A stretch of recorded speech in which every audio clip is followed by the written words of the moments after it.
Olá, tudo bem? Meu nome é José Aires, sou especialista em SEO, em otimização para mecanismo de busca, e a gente hoje vai conversar sobre otimização de sites de notícias para as técnicas de SEO para ranqueamento nas melhores localizações do Google. Hoje a gente vai começar essa primeira jornada enfocando em sites de notícias do nicho de esportes, e depois a gente vai fazer uma continuação com os sites de notícias convencionais, tá? Então, algumas bases a gente já vai trabalhar agora e depois a gente avança com algumas particularidades dos sites que não são especificamente de esportes. Beleza? Então vamos lá. Muito bem. Então, nós temos aqui produção de conteúdo para sites de notícias, né? Tanto o site de notícias focado em notícias para esportes, como notícias de outras categorias, de outros nichos, ele sempre tem que ser focado na ótica do leitor, tá? Então, ele tem que ser focado para o usuário, ele tem que ser pensado, ele tem que refletir a mentalidade do usuário. E para que reflita essa mentalidade do usuário, é importantíssimo, então, que o site ele traga junto alguns conceitos. Basicamente, entender o que pensa o usuário do site, o público-alvo do site. Entender como fala, como se expressa esse usuário, especificamente nas buscas a partir do Google. E também, efetivamente, como ele busca isso. Tá?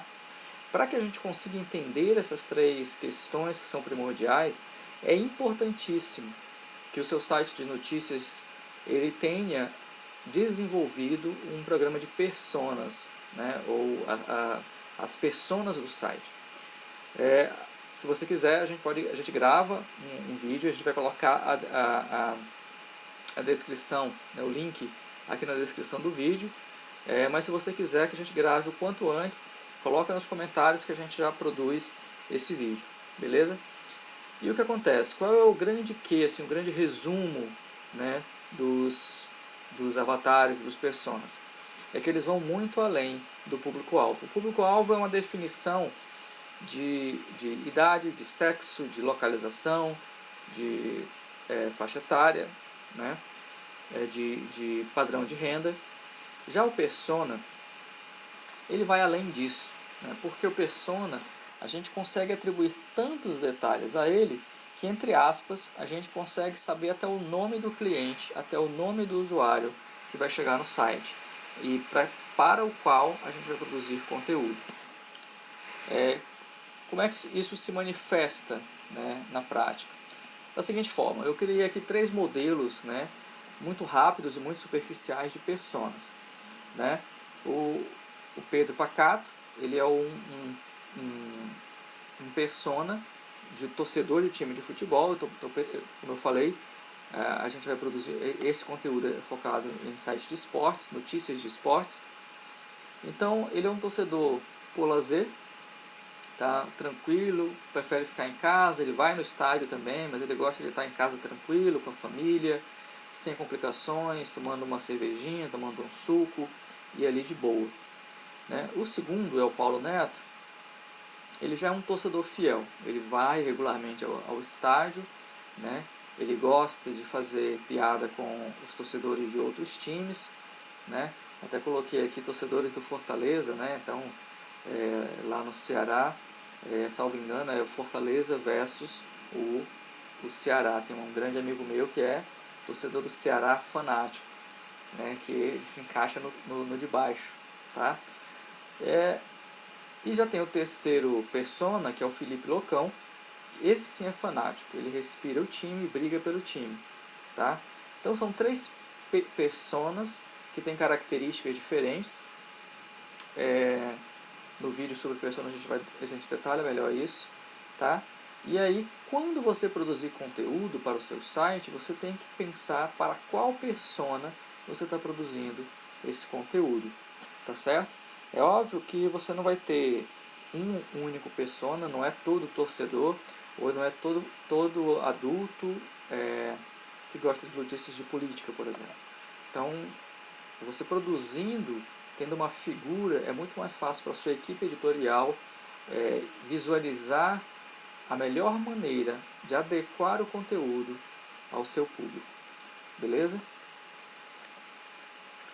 Para cada persona há uma linguagem, um estilo, uma chamada à ação, uma motivação, uma gíria e assim por diante. Tá? Muito bem. A gente entra agora numa questão muito assim que é técnica e que é crucial para diferenciar o seu site de notícias dos seus concorrentes. Tá?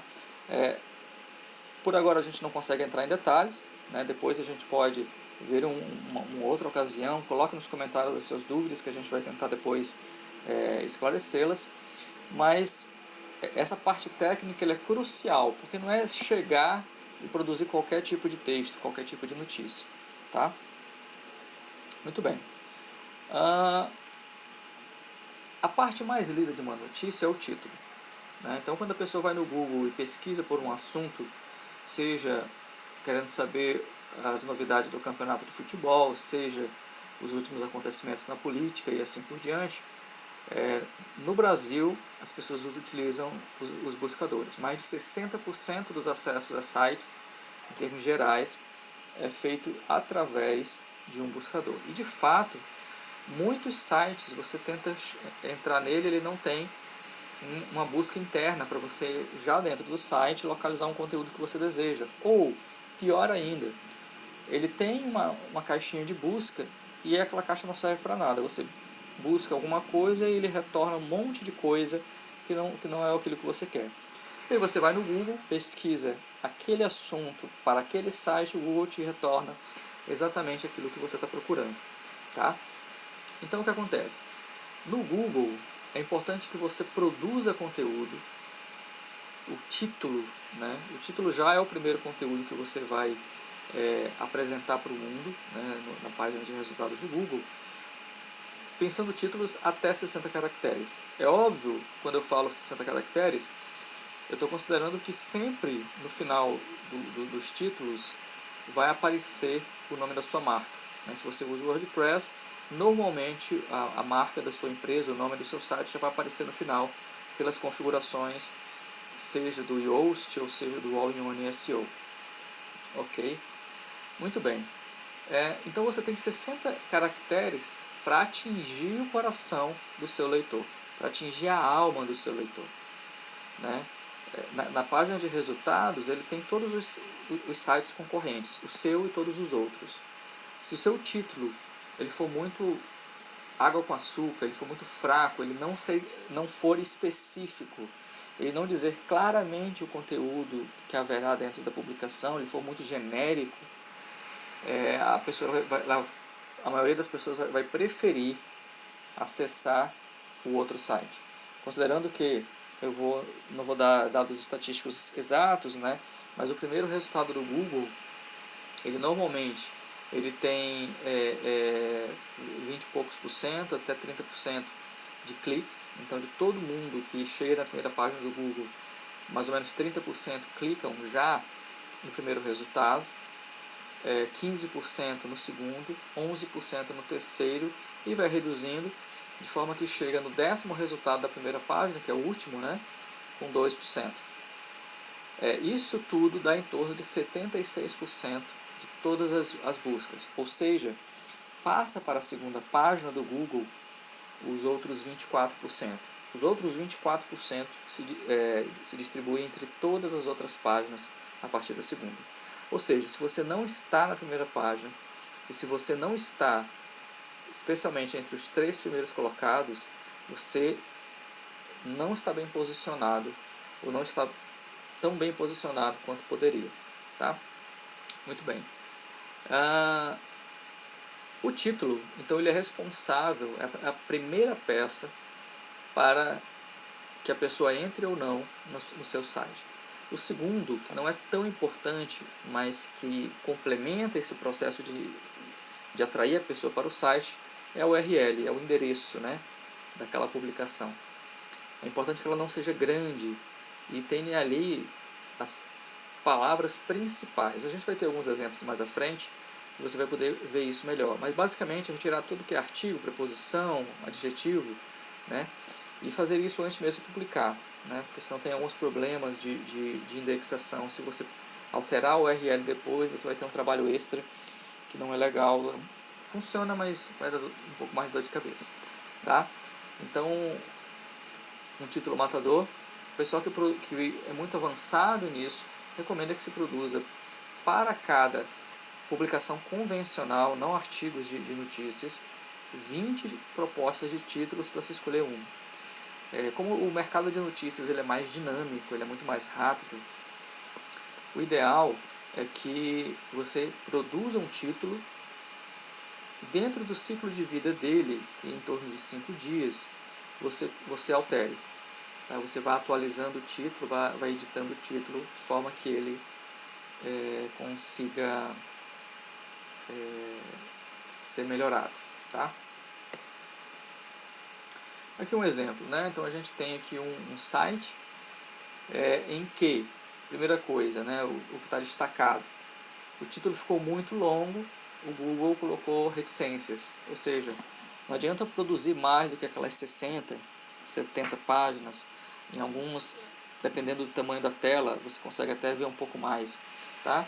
A medida do Google não é em quantidade de palavras, é em quantidade de pixels na tela, mas para efeitos didáticos a gente vai considerar isso aqui, tá? O segundo ponto que eu gostaria de ressaltar é a URL que está sendo exibida. Então esse site ele tem uma categoria genérica chamada notícias e tem uma URL que também deu reticências, tá? Ou seja, Bahia versus Ceará, onde assistir. Essa URL ela repete exatamente o título da publicação, tá? Isso não é bom, não está otimizado. O ideal é que mantenha na URL apenas as palavras principais que identifiquem o conteúdo, de forma que a URL ficando pequena se consiga acrescentar uma informação a mais para o usuário. O outro ponto é o seguinte: se nós observarmos aqui a parte cinza abaixo, ela repete exatamente o título. Isso acontece porque esse site ele não desenvolveu, quando ele foi publicar, uma descrição para o Google. Então é importante que quando você publicar as suas notícias, lá na hora da configuração, eu estou pensando mais a princípio como o WordPress, tá? Porque é mais simples esse processo, mas qualquer CMS normalmente já traz isso. Você já escreva, já pense uma descrição, tá? A descrição, você também vai repetir as palavras-chave principais, mas você vai acrescentar uma chamada à ação, um desafio, um aperitivo do conteúdo que complemente a informação do título para que a pessoa ela efetivamente entre na sua publicação. Tá? Eu vou dar uma pausa agora nesse vídeo, a gente recomeça no próximo vídeo para ele não ficar muito longo.